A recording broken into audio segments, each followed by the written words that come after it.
Mazmur 91 dalam lindungan Allah. Orang yang duduk dalam lindungan yang maha tinggi dan bermalam dalam naungan yang maha kuasa akan berkata kepada Tuhan, tempat perlindunganku dan kubu pertahananku, Allahku yang kupercaya. Sungguh dialah yang akan melepaskan engkau dari jerat penangkap burung, dari penyakit sampar yang busuk.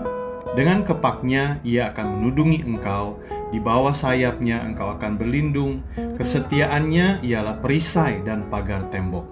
Engkau tak usah takut terhadap kedahsyatan malam, terhadap panah yang terbang di waktu siang, terhadap penyakit sampar yang berjalan di dalam gelap, terhadap penyakit menular yang mengamuk di waktu petang.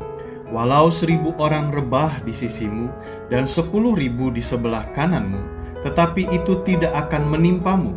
Engkau hanya menontonnya dengan matamu sendiri dan melihat pembalasan terhadap orang-orang fasik. Sebab Tuhan ialah tempat perlindunganmu, yang maha tinggi telah kau buat tempat perteduhanmu. Malapetaka tidak akan menimpa kamu, dan tulah tidak akan mendekat kepada kemahmu. Sebab malaikat-malaikatnya akan diperintahkannya kepadamu untuk menjaga engkau di segala jalanmu. Mereka akan menantang engkau di atas tangannya, supaya kakimu jangan terantuk kepada batu. Singa dan ular tedung akan kau langkahi, engkau akan menginjak anak singa dan ular naga. Sungguh hatinya melekat kepadaku, maka aku akan meluputkannya. Aku akan membentenginya, sebab ia mengenal namaku. Bila ia berseru kepadaku, aku akan menjawab. Aku akan menyertai dia dalam kesesakan. Aku akan meluputkannya dan memuliakannya. Dengan panjang umur akan kukenyangkan dia, dan akan kuperlihatkan kepadanya keselamatan daripadaku.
Percaya bahwa setiap kita hari ini dimanapun kita berada, kita dipenuhi dengan sukacita surgawi, amin. Karena Tuhan selalu baik, oleh sebab itu kita hari ini mau sama-sama nyatakan kebaikan Tuhan.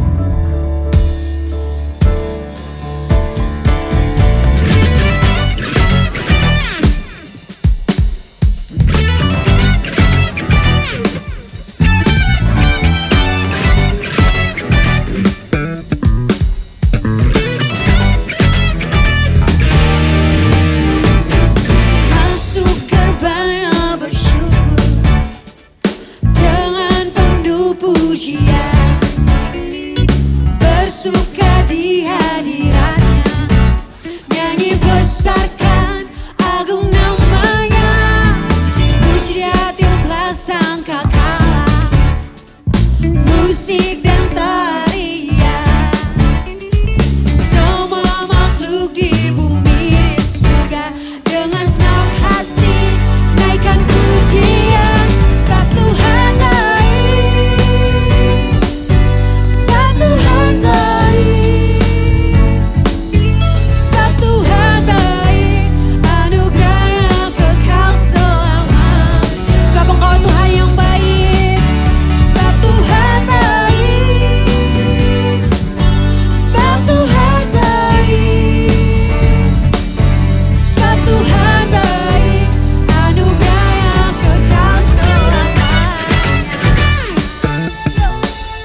kekal selamanya. Sebab Tuhan baik, sebab Tuhan baik, sebab Tuhan baik, sebab Tuhan baik, anugerah kekal selamanya. Sebab Tuhan baik, sebab Tuhan baik, sebab Tuhan baik, sebab Tuhan baik, anugerah kekal selamanya. Oh, sebab Tuhan baik, sebab Tuhan baik, sebab Tuhan baik, anugerah kekal selamanya. Sebab Tuhan baik, sebab Tuhan baik, anugerah kekal selamanya. Sebab Engkau baik Tuhan, sebab Tuhan baik, anugerah kekal selamanya. Oh,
baik buat setiap kami Tuhan. Selalu baik kasih setiamu buat setiap kami Yesus. Di setiap penyembahan kami Tuhan. Terima kasih Yesus.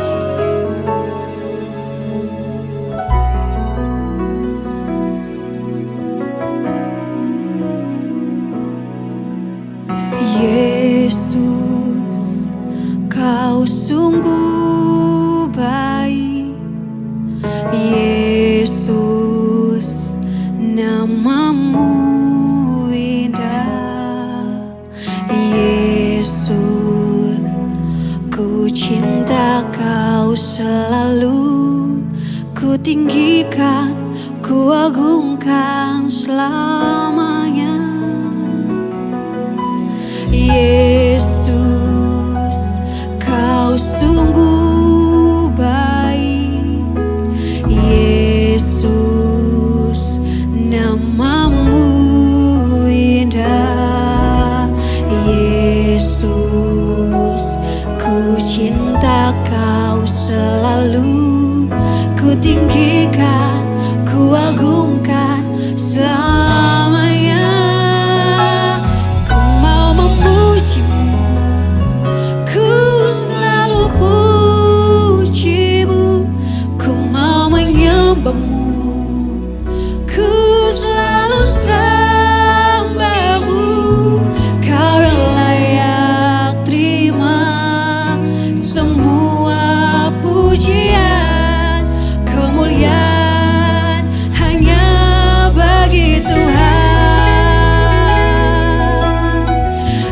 Penyembahan kami di hadapan-Mu Tuhan.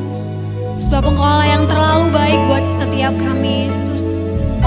Mari sama-sama naikkan pujian ini, katakan. Yesus, kau sungguh baik.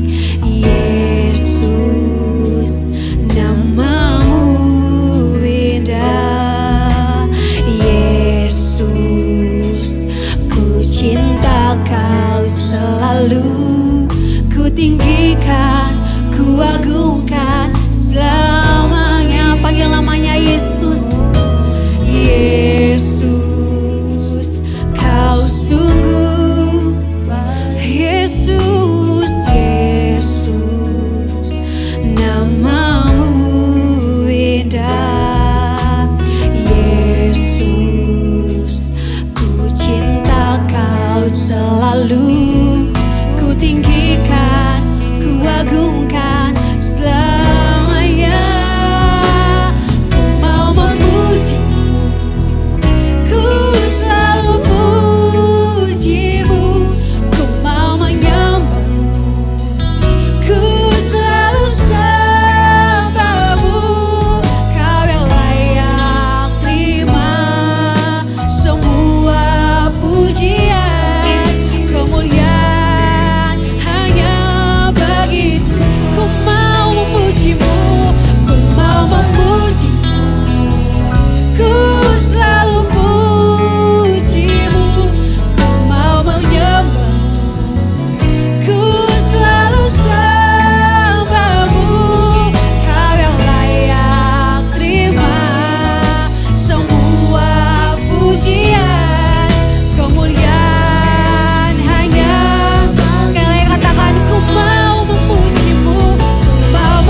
hamba Tuhan. Kami siapkan hati kami, pikiran kami Tuhan untuk fokus mendengarkan firman Tuhan. Terima kasih Bapak, terima kasih Tuhan Yesus. Setiap kami Tuhan, kami bersyukur dan berterima kasih. Terima kasih Bapak, terima kasih Yesus, haleluya. Amin.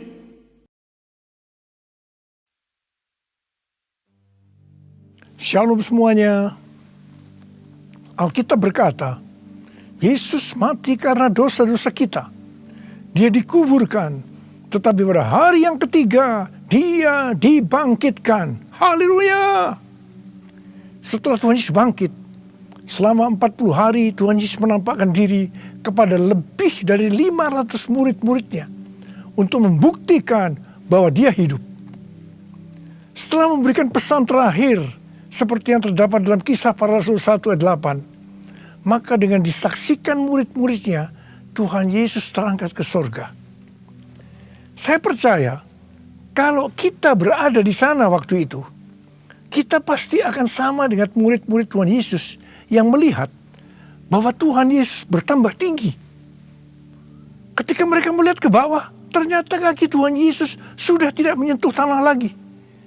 Perlahan tapi pasti Tuhan Yesus terangkat ke sorga. Makin lama makin kecil, sampai ada awan yang menutupi dan hilang dari pandangan mata. Sementara mereka terheran-heran melihat ke langit, maka ada dua orang yang berpakaian putih di dekat mereka yang berkata, "Hai orang-orang Galilea, mengapakah kamu berdiri melihat ke langit? Yesus ini yang terangkat ke sorga meninggalkan kamu, akan datang kembali dengan cara yang sama seperti kamu melihat Dia naik ke sorga." Dari ayat ini, saya percaya kalau yang melihat Tuhan Yesus naik ke sorga adalah murid-murid Tuhan Yesus, maka yang akan melihat Tuhan Yesus turun dari sorga adalah murid-murid Tuhan Yesus. Tuhan Yesus berkata dalam Yohanes 14 ayat 1 sampai dengan 3, "Janganlah gelisah hatimu, percayalah pada Allah, percayalah juga kepadaku. Di rumah Bapa-Ku banyak tempat tinggal. Jika tidak demikian, tentu aku mengatakannya kepadamu. Sebab aku pergi ke situ untuk menyediakan tempat bagimu. Dan apabila aku telah pergi ke situ dan telah menyediakan tempat bagimu, aku akan datang kembali dan membawa kamu ke tempatku, supaya di tempat di mana aku berada, kamu pun berada." Pesan Tuhan Yesus ini ditujukan untuk murid-muridnya. Karena itu, kalau kita mau ikut dalam pengangkatan, maka kita harus menjadi murid Tuhan Yesus. Murid Tuhan Yesus adalah kita-kita yang hidupnya sama seperti Kristus telah hidup. Karena kita hidup sama seperti Kristus telah hidup, maka kita akan menjadi serupa dengan gambarnya. Roma 8 ayat 29 berkata, "Sebab semua orang yang dipilihnya dari semula, mereka juga ditentukannya dari semula untuk menjadi serupa dengan gambaran anaknya, supaya ia, anaknya itu, menjadi yang sulung di antara banyak saudara." Jadi, goal kita sebagai orang percaya adalah menjadi serupa dengan gambar Yesus. Menjadi seperti Kau, Yesus. Menjadi seperti Kau, Yesus.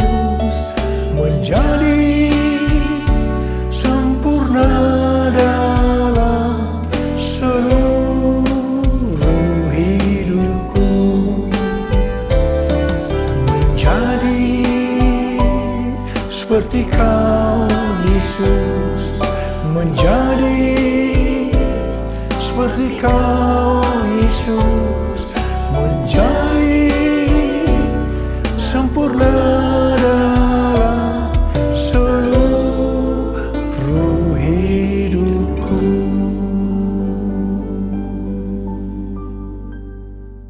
Ibrani 7 ayat 25 berkata, "Karena itu ia sanggup juga menyelamatkan dengan sempurna semua orang yang oleh Dia datang kepada Allah.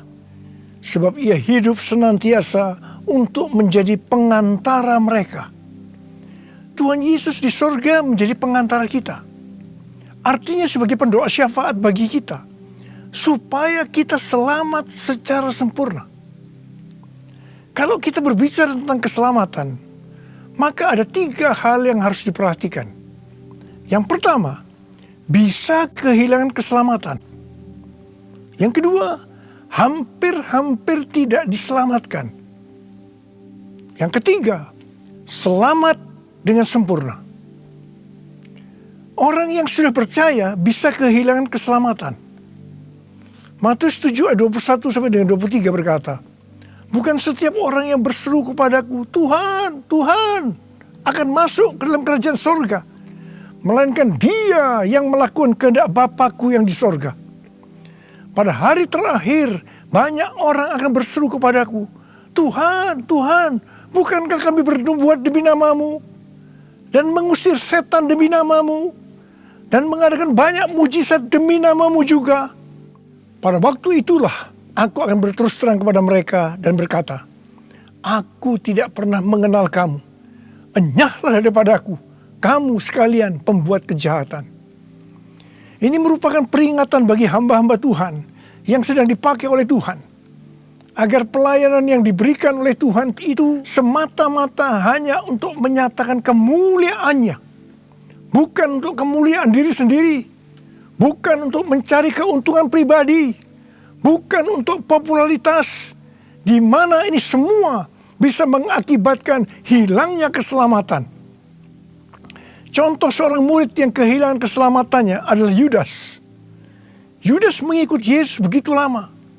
Bahkan dicatat dalam Lukas 9 ayat 1 sampai dengan 6. Ia bersama murid-muridnya yang lain pernah melakukan berbagai mujizat dan pelayanan kesembuhan. Namun ia akhirnya memilih meninggalkan Tuhan. Maka hilanglah keselamatannya. Mengenai hampir-hampir tidak diselamatkan, 1 Korintus 3 ayat 10 sampai dengan 15 berkata, bahwa kita membangun hidup kita ini dengan dasar Yesus Kristus. Pertanyaannya, bahan apa yang kita gunakan untuk membangun kehidupan kita ini? Apakah dengan bahan emas, perak, batu permata, ataukah dengan bahan kayu, rumput kering, atau jerami? Semua ini akan nampak pada hari Tuhan, saat pekerjaan kita diuji dengan api. Jika pekerjaan kita tahan uji, artinya tidak terbakar karena terbuat dari bahan emas, perak, dan batu permata, maka kita akan mendapat upah. Tetapi sebaliknya, kalau pekerjaannya itu terbakar karena bahan yang digunakan adalah kayu, rumput kering, jerami, maka akan menderita kerugian. Selamat sih selamat, tapi seperti keluar dari dalam api. Artinya hampir-hampir tidak diselamatkan. Hampir-hampir tidak diselamatkan dapat diartikan kehilangan upah atau pahala, kedudukan yang rendah di sorga, kehilangan kesempatan pelayanan dan kekuasaan di sorga, kehilangan kemuliaan dan kehormatan di hadapan Allah. Mari, saya akan mengajak saudara untuk memperhatikan dengan serius pekerjaan pelayanan kita, juga termasuk kualitas kehidupan. Jangan menjadi orang Kristen yang acuh tak acuh, agar kita mendapatkan upah di sorga. Yang mau katakan amin? Tuhan Yesus berada di sorga untuk mendoakan kita agar mendapat keselamatan yang sempurna. Bukan untuk kehilangan keselamatan, atau bukan hampir-hampir tidak diselamatkan. Supaya doa Tuhan Yesus ini terjadi, maka sesuai dengan 2 Petrus 1 ayat 5 sampai dengan 11 dikatakan bahwa kita harus dengan sungguh-sungguh berusaha untuk menambahkan kepada iman kita kebajikan. Artinya berbuat baik. Kemudian ditambahkan lagi pengetahuan. Kemudian tambahkan lagi penguasaan diri. Tambahkan lagi ketekunan. Tambahkan lagi kesalehan yang artinya hidup kudus. tambahkan lagi kasih akan saudara-saudara seiman. Dan tambahkan lagi kasih akan semua orang. Kalau kita melakukan ini dengan sungguh-sungguh, maka kita akan lebih mengenal Tuhan Yesus. Dan kita tidak akan pernah tersandung. Dengan demikian, kita akan dikaruniakan hak penuh untuk memasuki kerajaan kekal, yaitu kerajaan Tuhan dan Juru Selamat kita, Yesus Kristus. Yang artinya kita mendapatkan keselamatan yang sempurna. Haleluya! Hosana, Hosana, Hosana in the highest.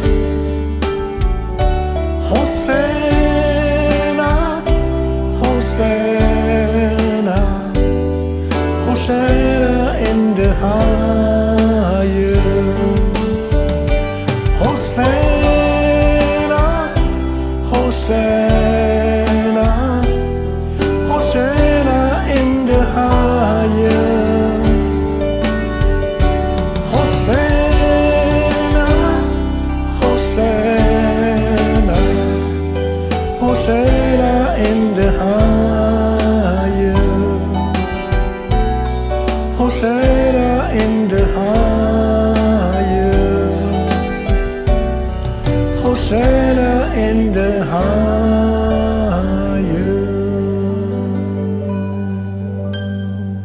Pesan yang terakhir dari Tuhan Yesus untuk murid-muridnya sebelum terangkat ke surga terdapat dalam Kisah Para Rasul 1 ayat 8 yang berkata, tetapi kamu akan menerima kuasa kalau Roh Kudus turun ke atas kamu, dan kamu akan menjadi saksiku di Yerusalem dan di seluruh Yudea dan Samaria dan sampai ke ujung bumi.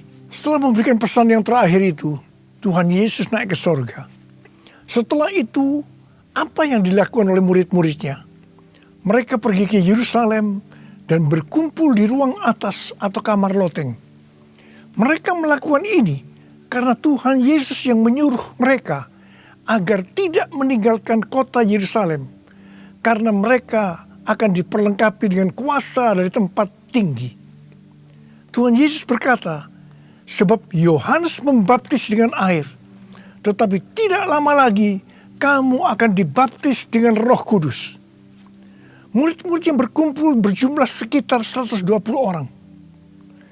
Kisah Para Rasul 1 ayat 14 bagian A berkata, bahwa mereka semua bertekun dengan sehati dalam doa bersama-sama, yang artinya mereka berdoa, memuji dan menyembah Tuhan dalam unity siang dan malam. Ini adalah prinsip restorasi Pondok Daud. Ini adalah prinsip menara doa. Pada hari raya Pentakosta, jadi 10 hari setelah mereka berkumpul itu, tiba-tiba turunlah dari langit suatu bunyi seperti tiupan angin yang keras yang memenuhi seluruh rumah di mana mereka duduk. Dan tampaklah kepada mereka lidah-lidah seperti nyala api yang bertebaran dan hinggap kepada mereka masing-masing. Maka penuhlah mereka dengan Roh Kudus. Lalu mereka mulai berkata-kata dalam bahasa-bahasa lain, seperti yang diberikan oleh Roh itu kepada mereka untuk mengatakannya. Itu adalah bahasa Roh. Orang yang dibaptis dengan Roh Kudus atau dipenuhi Roh Kudus, tanda awalnya adalah berbahasa roh. Setelah itu murid-murid Tuhan Yesus dipakai secara luar biasa untuk melakukan amanat agung. Tanda dan mujizat menyertai pelayanan mereka. Peristiwa ini disebut sebagai Pentakosta yang pertama. Pentakosta yang pertama ini dahsyat. Sebab dalam kurun beberapa ratus tahun, sekitar 70% dari dunia yang dikenal waktu itu, yaitu yang berada di bawah kekaisaran Romawi, menjadi Kristen. Pertanyaannya, apakah amanat agung sudah selesai? Jawabannya, belum. Karena itu pada tahun 1906, kembali Roh Kudus dicurahkan di Azusa Street yang disebut sebagai Pentakosta yang kedua. Ciri-ciri yang menonjol dalam Pentakosta kedua ini adalah penekanan dalam hal berbahasa roh dan pelayanan mujizat dan kesembuhan. Meskipun seluruh karunia roh juga dicurahkan dengan limpahnya. Pentakosta kedua ini dahsyat. Mengapa? Karena melahirkan gerakan Pentakosta dan karismatik. Saat ini ada sekitar 700 juta orang yang diberdayakan oleh Roh Kudus. Pertanyaannya, apakah amanat agung sudah selesai?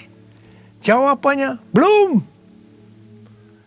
Karena itu hari-hari ini pencurahan Roh Kudus yang jauh lebih dahsyat dibanding dengan Azusa Street sedang terjadi. Ini disebut sebagai Pentakosta yang ketiga. Seperti yang terjadi pada Pentakosta yang pertama dan Pentakosta yang kedua. Maka berbahasa roh dan pelayanan kesembuhan juga terlihat begitu intens. Saya percaya dengan Pentakosta ketiga ini, amanat agung Tuhan Yesus akan selesai. Dan Tuhan Yesus akan datang kembali. Kuasanya dicurahkan, berkatnya dilimpahkan, penuaian besar sungguh terjadi. Segala bangsa akan datang menyembah Yesus Tuhan, kemuliaan Tuhan telah turun. Kuasanya dicurahkan, berkatnya dilimpahkan, penuaian besar sungguh terjadi. Segala bangsa akan datang menyembah Yesus Tuhan, kemuliaan Tuhan telah turun. Kemuliaan Tuhan telah turun. Kemuliaan Tuhan telah turun.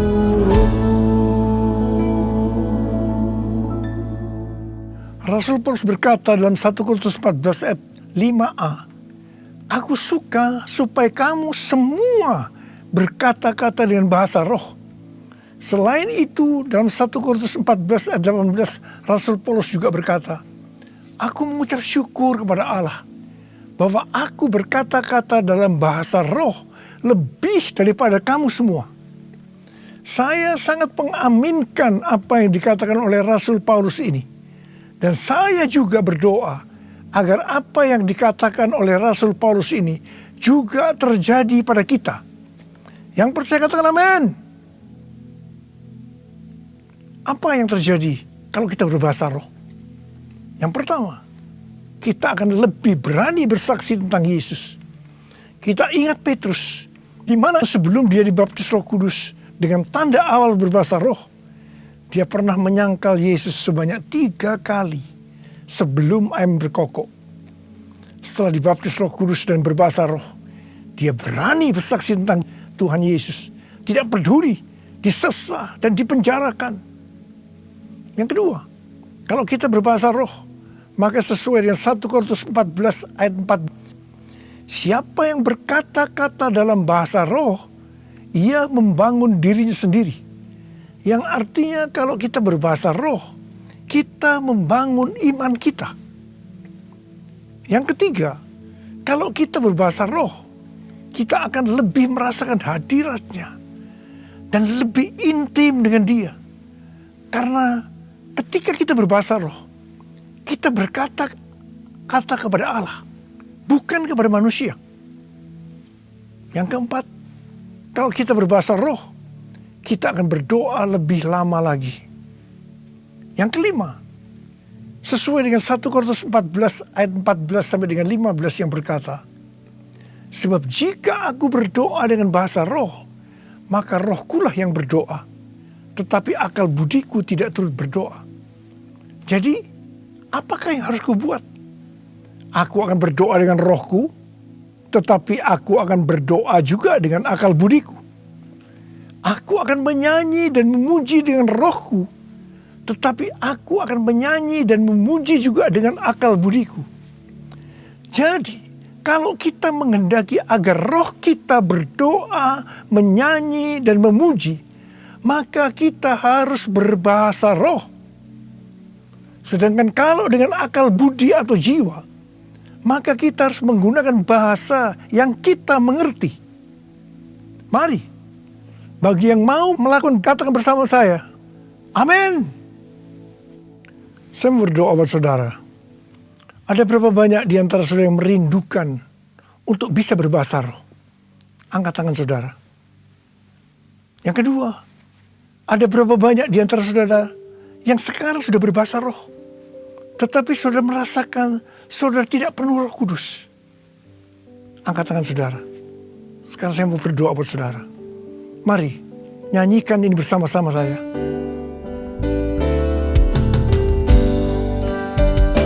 Datanglah sekarang, penuhi kami dengan kuasa-Mu. Urapi kami sekarang ini dengan api Roh-Mu. Datanglah sekarang, penuhi kami dengan kuasa-Mu. Urapi kami sekarang ini dengan api Roh-Mu. Roh Kudus, ini hamba-Mu. Roh Kudus, penuhi hamba-Mu. Angkat tangan saudara.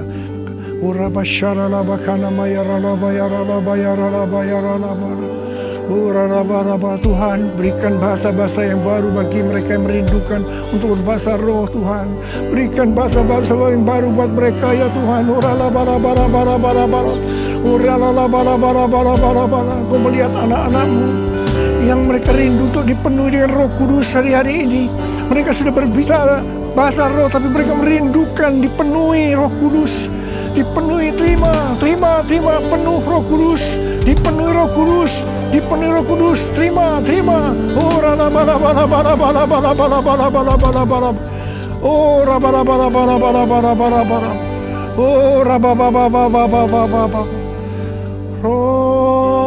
Roh Kudus, ini hamba-Mu. Roh Kudus, penuhi hamba-Mu. Syaralabakana marakana matakara wayaralama. Ora baba baba baba baba baba baba ora baba baba baba. Ora la la la la la bara bara bara bara. Ora bara bara bara. Dipenuhi Roh Kudus, dipenuhi Roh Kudus, dipenuhi penuh Roh Kudus, penuh Roh Kudus, dipenuhi dengan Roh Kudus. Ora bara bara bara bara bara bara. Terima kasih Tuhan, terima kasih, terima kasih. Terima kasih Tuhan, terima kasih, terima kasih, terima kasih, terima kasih, terima kasih, terima kasih, terima kasih, terima kasih, dalam nama Yesus, dalam nama Yesus. Amin.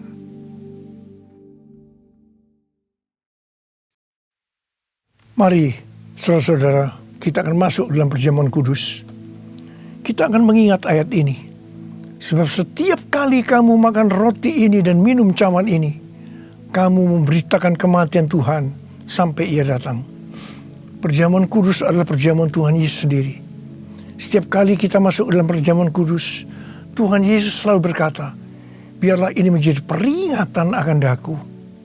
Karena itu mari, arahkan hati kita kepada kebaikan Tuhan. Kita akan mengingat kebaikan Tuhan. Supaya kita lebih mengasihi Tuhan Yesus. Kita lebih mengasihi satu dengan yang lain. Mari, tundukkan kepala. Bapa, siapakah kami ini sebelum kami mengenal Engkau? Kami semua orang berdosa. Upah dosa adalah maut, mati. Tapi Engkau yang tidak berdosa telah dijadikan dosa oleh karena kami. Engkau harus turun dari surga mulia, mati ganti kami dengan penderitaan yang luar biasa. Sungguh kalau kami pikirkan betapa baiknya Engkau ya Aba. Kau jadikan kami sebagai anak-anak-Mu. Kau berkati Engkau menyembuhkan kami. Tuhan, Engkau juga menegur kalau kami salah. Itu Engkau ya Aba sebagai Bapa pada kami. Terima kasih. Terima kasih, terima kasih. Tuhan akan memberkati saudara melalui perjamuan kudus. Tapi Tuhan mau kita makan dan minum dengan cara yang benar. Karena itu masing-masing sekarang introspeksi.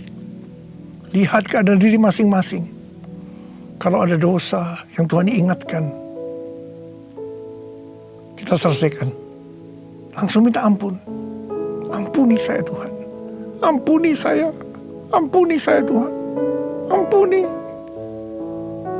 Kau lihat Tuhan, anak-anakmu sedang minta ampun kepadamu. Ampuni mereka. Ampuni mereka. Kami akan masuk dalam perjamuan kudus dengan hati yang penuh ucapan syukur. Layakkan kami semua. Layakkan kami. Terima kasih Aba. Amin. Sekarang mari saya ajak saudara mengangkat roti di tangan kanan kita tinggi-tinggi. Sebab apa yang telah kuteruskan kepadamu telah aku terima dari Tuhan. Yaitu bahwa Tuhan Yesus pada malam waktu ia diserahkan mengambil roti, dan sesudah itu yang mengucap syukur atasnya. Dia memecah-mecahkannya dan berkata, inilah tubuhku yang diserahkan bagi kamu. Perbuatlah ini menjadi peringatan akan aku. Saudara dikasih Tuhan, bukankah roti yang kita pecah-pecahkan ini adalah persekutuan kita dengan tubuh Kristus? Mari kita makan dalam nama Yesus.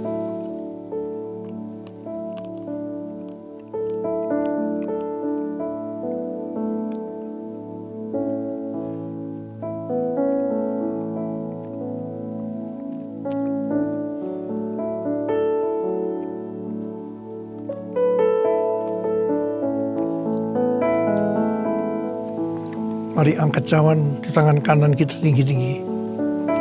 Demikian juga yang mengambil cawan sesudah makan lalu berkata, cawan ini adalah perjanjian baru yang dimeteraikan oleh darahku. Perbuatlah ini setiap kali kamu meminumnya menjadi peringatan akan aku. Telah dikasih Tuhan, bukankah cawan pengucapan syukur yang atasnya kita ucapkan syukur adalah persekutuan kita dengan darah Yesus. Mari kita minum dalam nama Yesus.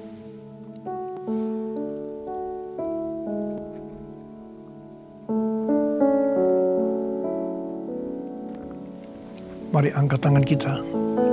Ucapkan syukur bersama-sama.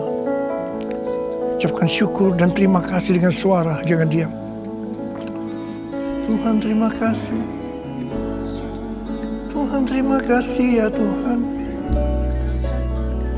Terima kasih ya Tuhan. Terima kasih. Terima kasih ya Tuhan. Terima kasih. Waralabasi karalabala-bala.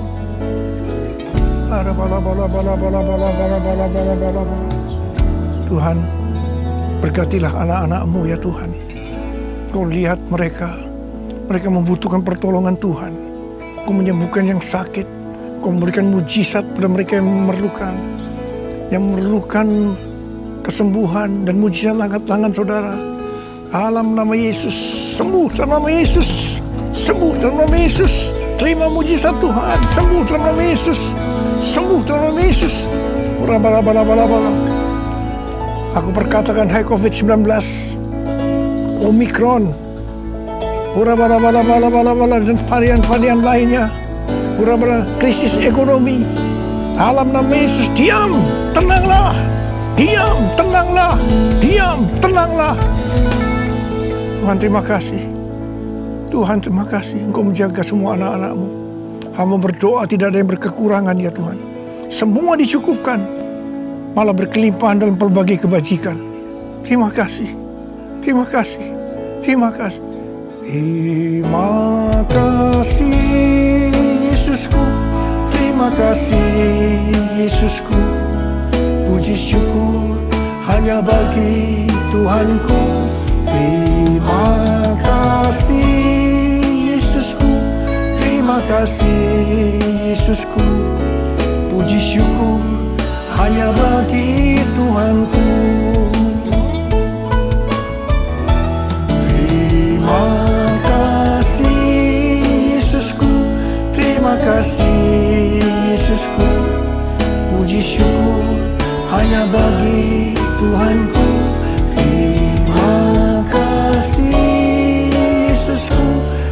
terima kasih Yesusku. Puji syukur hanya bagi Tuhanku. Puji syukur hanya bagi Tuhanku. Puji syukur hanya bagi Tuhanku. Makasih, makasih Abah. Terima kasih, terima kasih. Mari kita angkat tangan kita, terimalah berkat Tuhan. Kasih karunia yang berlimpah-limpah daripada Allah Bapa di dalam Anak yang tunggal Yesus Kristus. Persekutuan yang manis dengan Roh Kudus menyertai saudara sekalian mulai hari ini. Sampai Tuhan Yesus datang menjemput kita di awan-awan dan bahkan sampai selama-lamanya.